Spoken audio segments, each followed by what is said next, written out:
Hi everyone, and welcome to another barn vlog.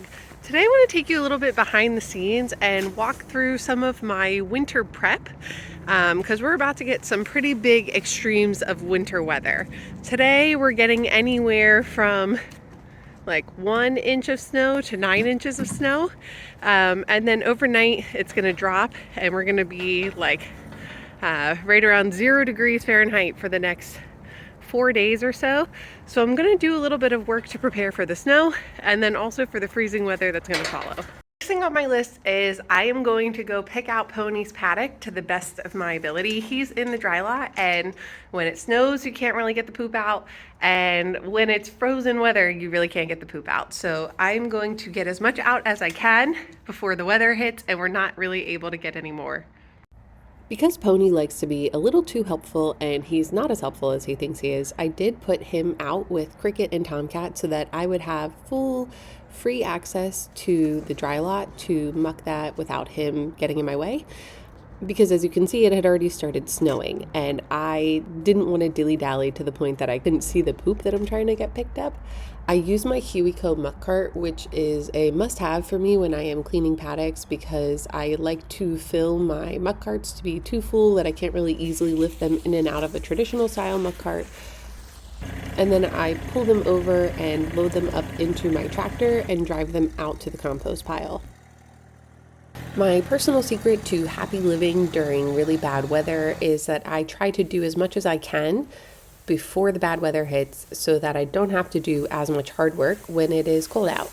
So I have a bunch of extra hay nets that I can fill up, and they should last me about half a week if the horses are out, and a few days if the horses are in, because Cricket and Tomcat eat from a round bale outside, so they don't use hay nets, but Pony does go through hay nets whenever he's out. So I just go through and I fill up each of my hay nets and then leave those in storage in my hay stall. So once my hay nets are all set up, I'm going to go ahead and use my leaf blower to blow out my aisle. I always do this before I clean out and fill my water buckets because I just end up blowing debris into my waters when I do this. So I then go back and scrub out my water bucket and then start refilling it. I have a hose, but my hydrant is a little bit leaky, especially when I put a hose on it. So I've just been carrying buckets, which doesn't take me very long, but I do admit it is very annoying. So after I'd gotten the horses all squared away, I did come back out to play with my husband and my daughter in the snow. And I also noticed that the snow was a little bit wet, which meant that Tomcat, who was not wearing a blanket, was getting a little bit damp. And I was concerned that he might get cold when the temperatures dropped. So I decided to bring him in and put a cooler on him and leave him inside to dry off, which meant I brought in Cricket and Pony as well.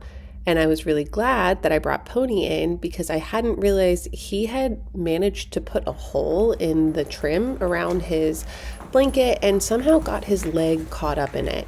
And just judging by how spunky he was when I brought him in, I kind of thought it was going to get a little western when I was trying to extract him from his blanket. But actually, it was pretty easy. I had given him some flavored water just as a special treat anyways, without realizing. This was before I even knew that he was having blanket problems. But he was so concerned about eating his treat that he didn't care that there was a blanket caught around his leg, and I was trying to be very tactful in the way that I removed it, but it turns out he was just completely fine with it. So after I got Pony and Tomcat squared away in their blankets and Cricket was completely fine in his blanket is thick and waterproof and he was very comfortable, I went back inside, but I did decide to make Cricket a warm mash because he was the only one who didn't want to drink his flavored water. So I went back inside to give them a few hours to dry off. And then later, after the snow stopped, I came back out, put fresh dry blankets on everyone, and put a hood over Cricket and turned them all back out. And I was pleased to see that Cricket, who was the only one who wasn't really drinking in his stall, immediately started drinking as soon as I turned him back outside because he was clearly protesting that he had to come in the first place. Poor Pony did look a little bit silly because he had to borrow a blanket from Cricket, which is a little too big for him, but what are you going to do? Shouldn't have destroyed his other one. So anyways, if you like this video, be sure to give it a thumbs up and consider subscribing for more content around the farm. Thanks for watching.